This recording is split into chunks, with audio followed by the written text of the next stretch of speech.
Hello friends, welcome back to Hextens Family. Hextens ஃபேமிலியில் நம்ம இன்றைக்கி பார்க்க போகிற ரெசிபி வந்து ஒரு சிம்பிளான பொரியல் ரெசிபி தான். வாங்க பார்க்கலாம். பொரியல் பண்ணுறதுக்கு இன்றைக்கி நான் பாதி காலிஃப்ளவர் எடுத்துருக்கிறேன். அதை வந்து சின்ன சின்னதாக கட் பண்ணி எடுத்துக்கலாம். நம்ம கேரட் பீட்ரூட் எல்லாம் சின்ன சின்னதாக நறுக்குவோம்ல, அந்த சைஸுக்கு இதையுமே சின்ன சின்னதாக நறுக்கி எடுத்துக்கலாம். இப்போது ஒரு பாத்திரத்தில் நல்ல தண்ணி கொதிக்க விட்டு அதில் மஞ்சத்தூள் உப்பு சேர்த்து எடுத்து வச்சுருக்கிறேன்.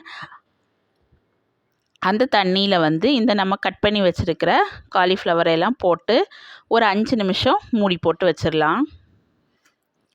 இப்படி நம்ம பண்ணும்போது அதில் இருக்கிற ஸ்மெல்லும் லைட்டாக போகும். அதுக்கப்புறம் ஏதாவது புழு இருந்துச்சுனாலும் அதுவும் செத்து போயிடும். இப்போது 5 நிமிஷத்துக்கு அப்புறம் அந்த காலிஃப்ளவரை வந்து பச்சை தண்ணியில் நல்லா அலசி எடுத்து வடிகட்டி எடுத்துக்கலாம். வடிகட்ட வச்சுட்டு நம்ம ஒரு பேன் எடுத்து அதை சூடு பண்ணி அதில் 1 டேபிள் ஸ்பூன் எண்ணெய் சேர்த்துட்டு,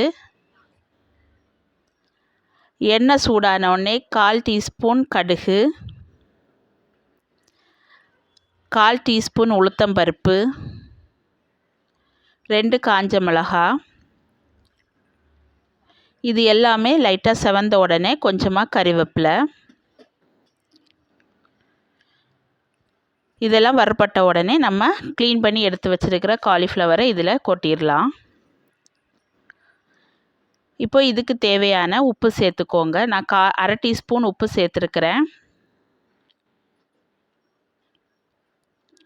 உப்பெல்லாம் சேர்த்துட்டு நல்லா மிக்ஸ் பண்ணி விட்டுட்டு இதை ஒரு மூடி போட்டு 5 நிமிஷம் வேக விட்டுறலாம். நம்ம இடையில திறந்து ஒரு 2 வாட்டி கிண்டி விட்டுக்கலாம். ஏற்கனவே நம்ம சுடு தண்ணியில் போட்டதுனால அது கொஞ்சம் சாஃப்டாக தான் இருக்கும். அதனால் சீக்கிரமாக வெந்துடும். இதில் தண்ணி ஊற்றி வேக வைக்கணுன்னுலாம் அவசியம் கிடையாது.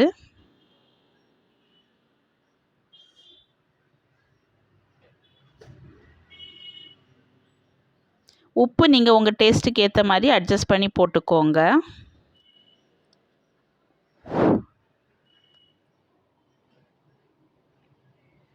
இப்போது இது வெந்துட்டுருக்கிற டைமில் நம்ம மசாலா ரெடி பண்ணலாம். நான் ஒரு சின்ன மிக்சர் ஜார் எடுத்துருக்கிறேன். அதில் ஒரு கையளவுக்கு தேங்காய் போட்டுட்டு, ஒரு பிஞ்சுக்கு மஞ்சள் தூள், 1/4 டீஸ்பூன் மிளகாய்த்தூள், 1/4 டீஸ்பூன் ஜீரகம், அப்புறம் 4 பல் பூண்டு, இது எல்லாம் சேர்த்து நல்லா அரைச்சி எடுத்துகிட்டு வந்துடலாம். ஒன்றும் பாதியமாக அரைச்சி இப்போ இந்த வெந்திருக்கிற காலிஃப்ளவரில் இதை நம்ம ஆட் பண்ணி நல்லா கிண்டி விட்டுறலாம்.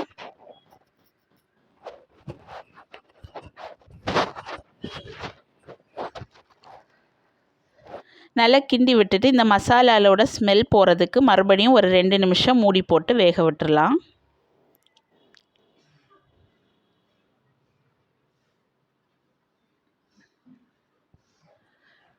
அவ்வளோதான், 2 நிமிஷத்துக்கு அப்புறம் காலிஃப்ளவர் பொரியல் ரெடி. வீட்டில் நீங்கள் இந்த மாதிரி ஒரு தடவை ட்ரை பண்ணி பாருங்கள்.